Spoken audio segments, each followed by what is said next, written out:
Trecho do 4º volume da tréplica Livro Universo em Desencanto, autor Racional Superior. A parte positiva é que pode eliminar os desarranjos da parte negativa de sua vida. Então, trate de se ligar ao positivo o mais depressa possível para a solução dos seus negócios e da vida.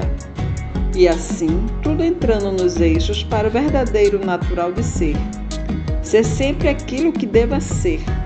Ser sempre o que a conduta racional determina ser. Ser sempre ponderado, equilibrado e bem compreendido e bem ilustrado do que deva ser.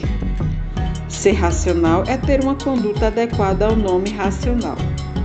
Ser racional é ser polido nos atos, nas ações, no procedimento, na conduta, no modo de se conduzir. Ser racional é ser amável, é ser humilde, é ser dócil e educado.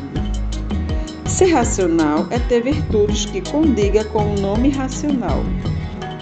Ser racional é ser nobre, é ser íntegro, é ser justo e ponderado. Ser racional é ser simples, ter bom senso, correto nas ações.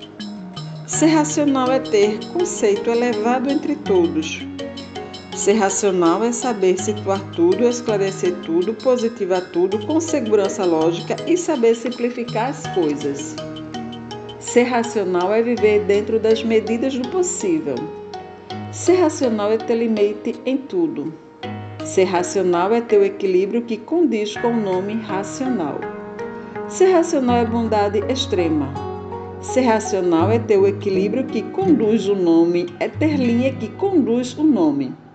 Ser racional está fora da cogitação material. Fora de cogitação material quer dizer, não tem ganância, nem ambição, nem vaidades. Não é dizer que é puro, limpo, nem perfeito, nem santo, mas sim a linha de conduta que condiz com o nome racional.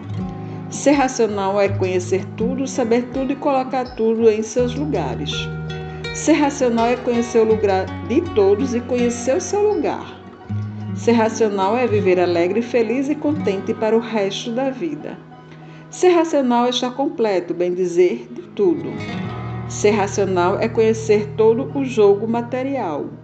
Ser racional é conhecer todo o jogo da vida. Ser racional é estar aqui e estar em todo lugar.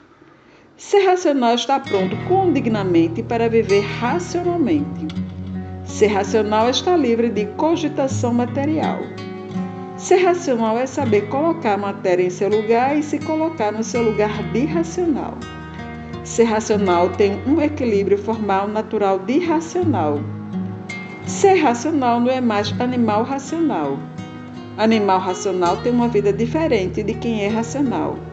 Racional é simples, prudente e calmo.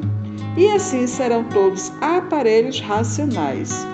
E por isso todos sentem que vão ficando diferentes e mudando para melhor.